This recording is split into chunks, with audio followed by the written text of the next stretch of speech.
Hello সবাইকে, আসসালামু আলাইকুম। তো আমরা বই মেলায় চলে আসছি। তো এখানে বই মেলা উদ্বোধন করার জন্য প্রধান অতিথি এসেছে আমাদের বিএমপির এক নেতা। তো ওনাকে অবশ্য সবাই চিনেন। যাই হোক, আমি একটু ভিডিও করতেছিলাম, মানুষ মানে ভিডিওর সামনে সামনে এসে ঘুরতেছিল। তো এই দেখেন বই মেলার বইগুলা সুন্দরই লাগতেছিল। মেয়ে বলতেছিল যে এই বইটা আমি নিব।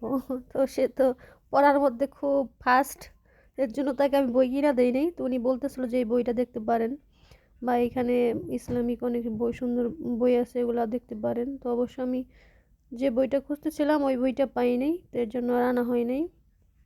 তারপরও দেখলাম, ভালোই লাগলো আমার কাছে। বই মেলায় তো বিশেষ করে কেনা হয় না কখনোই বই। তো যাই হোক, আমাদের পীরজালিতে যেহেতু বই মেলা, এর জন্য আর কি দেখা। তো তারা পিঠারও আয়োজন করছিল এখানে। তো উনি বলতেছিল এগুলো পিঠা, চিতই পিঠা আর কি, ভর্তা দিয়ে খাওয়ার জন্য।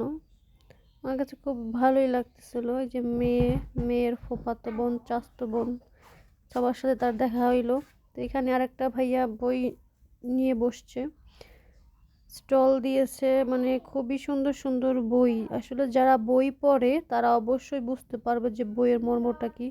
ওরকমভাবে তো বই কখনো পড়া হয় না, মানে খুবই কম। তো আরও কাপুরা এখানে পিঠার স্টল দিছে। আমি কয়েকটা পিঠা নিছি অনেক রকমের।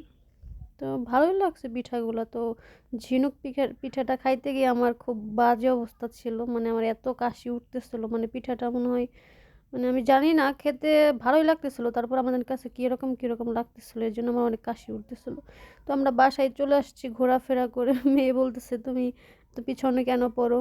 তো আমরা চলে আসছি বাসায়। অবশ্যই অবশ্যই সবাই জানাবেন বইমেলাটা কেমন হলো, সবাই কমেন্টে প্লিজ জানাবেন। আর আমার ভিডিওটা সবাই ধৈর্য সহকারে দেখবেন। আল্লাহ হাফেজ।